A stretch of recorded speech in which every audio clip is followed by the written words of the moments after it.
รียมตัวกราบพระทำวัดเช้าครับทั้งหมดกราบพระพร้อมกันครับกราบกราบกราบกราบบารมีธรรมพ่อแม่ครูบาอาจารย์ครับทั้งหมดกล่าวคำบูชาพระรัตนตรัยพร้อมกันอิมินาสการะนะพุทธังอภิปูชยามะอิมินาสการะนะธัมมังอภิปูชยามะอิมินาสการะนะสังฆังอภิปูชยามะอะระหังสัมมาสัมพุทโธภควาพุทธังภวันตังอภิวาเทมิสวากขาโตภควตาธัมโมธัมมังนามัสสามิสุปฏิปันโนภควโตสาวกสังโฆสังฆังนะมามิหันธรรมยังพุทธัสสะภะคะวะโตปุปภาคณมะการังกะโรมะเซนะโมตัสสะภะคะวะโตอะระหะโตสัมมาสัมพุทธัสสะนะโมตัสสะภะคะวะโตอะระหะโตสัมมาสัมพุทธัสสะนะโมตัสสะภะคะวะโตอะระหะโตสัมมาสัมพุทธัสสะพุทธังสรณังคัจฉามิธัมมังสรณังคัจฉามิสังฆังสรณังคัจฉามิทุติยมปิพุทธังสรณังคัจฉามิทุติยมปิธัมมังสรณังคัจฉามิทุติยมปิสังฆังสรณังคัจฉามิตาติยมปิพุทธังสรณังคัจฉามิตาติยมปิธัมมังสรณังคัจฉามิตาติยมปิสังฆังสรณังคัจฉามิธรรมที่พระพุทธเจ้าทรงแสดงไว้เพื่อประโยชน์ของสัตว์โลกเป็นธรรมที่เห็นได้ยากยิ่งสำหรับธรรมที่จะกล่าวต่อไปนี้เป็นธรรมที่สามารถกระทำความสงบอันประเสริฐและสามารถประทานซึ่งสมบัติทั้งปวงเป็นเครื่องสงบเหตุร้ายทั้งปวงเป็นเครื่องป้องกันอมนุษย์และยักษ์เป็นเครื่องระงับความตายก่อนกำหนดเวลาเป็นเครื่องขจัดความเศร้าโศกและโรคเป็นเครื่องย่ำยีกำลังของข้าศึก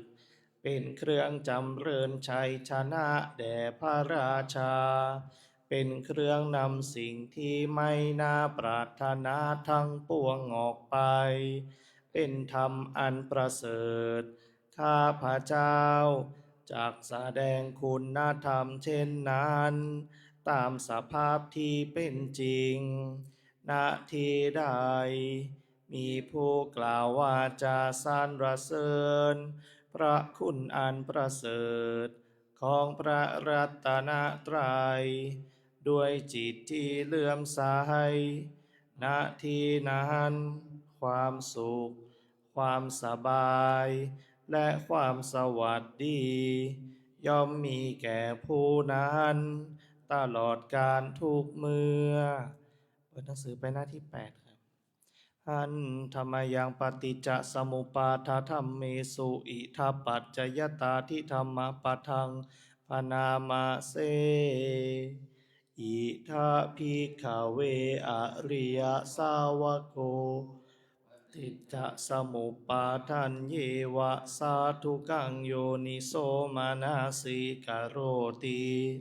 ภิกษุทั้งหลายอริยสาวกในธรรมวินัยนี้ไว้ในใจโดยแยบคายเป็นอย่างดี ซึ่งปฏิจจสมุปบาทนั้นเทียว ดังนี้ว่า อิมัสสมิงสติอิทังโหติ เมื่อสิ่งนี้มี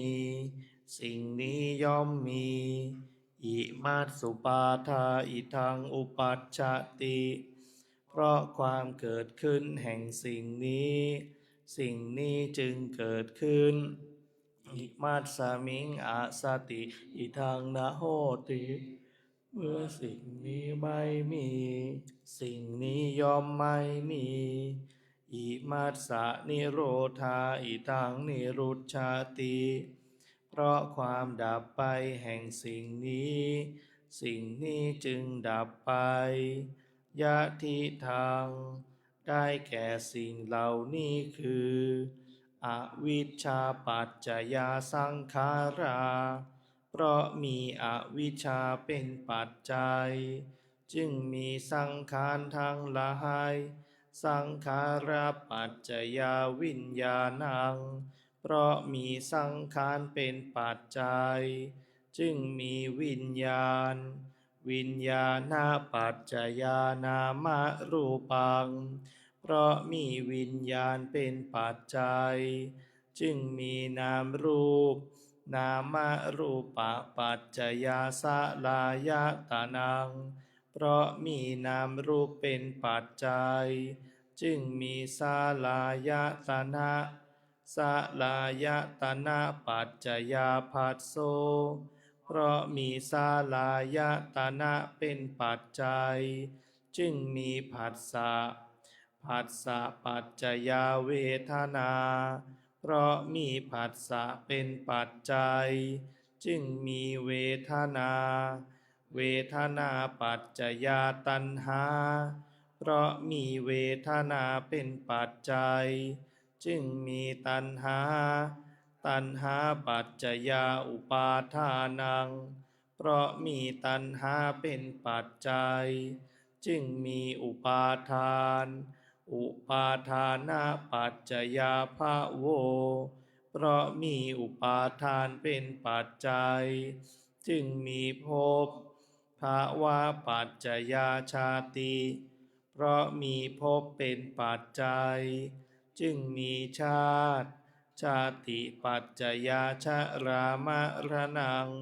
โสกปริเทวะทุกขโทมนัสสุปายาสาสัมภวันติ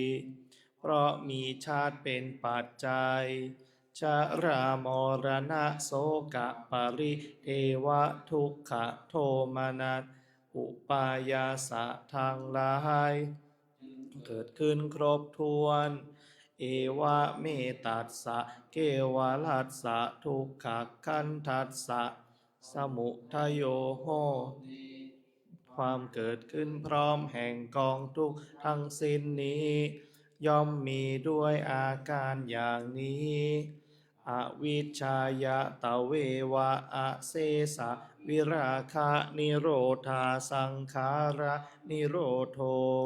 เพราะความจางคลายดับไปโดยไม่เหลือแห่งอวิชชานั้นเทียว จึงมีความดับแห่งสังขารสังขาระนิโรธาวิญญาณนิโรโธเพราะมีความดับจึงมีความดับแห่งวิญญาณวิญญาณนิโรธานามรูปะนิโรโธเพราะมีความดับแห่งวิญญาณจึงมีความดับแห่งนามรูปนามรูปะนิโรธาสลายตนะนิโรโธเพราะมีความดับแห่งนามรูปจึงมีความดับแห่งสลายตนะสลายตนะนิโรธาผัสสะนิโรโธ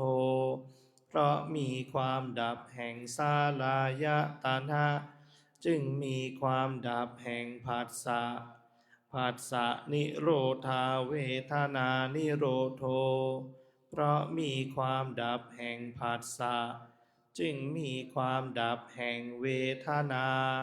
เวทนานิโรธาตัณหานิโรโธเพราะมีความดับแห่งเวทนาจึงมีความดับแห่งตัณหาตัณหานิโรธาอุปาทานานิโรโธเพราะมีความดับแห่งตัณหาจึงมีความดับแห่งอุปาทานอุปาทานานิโรธาภาวะนิโรโธเพราะมีความดับแห่งอุปาทานจึงมีความดับแห่งภพภาวะนิโรธาชาตินิโรโธเพราะมีความดับแห่งภพจึงมีความดับแห่งชาติชาตินิโรธาชารามรณังโสกะปาริเทวะทุกขโทมนัสสุปายาสานิรุชชันติเพราะมีความดับแห่งชาตินั้นแลชรามรณะโสกะปาริเทวะทุกขโทมนัสอุปายาสะทางหลายจึงดับสิ้นเอวะเมตัสสะเกวลัสสะทุกขกันทัสสะนิโรโธโหติติความดับลงแห่งกองทุกข์ทั้งสิ้นนี้ย่อมมีด้วยอาการอย่างนี้ดังนี้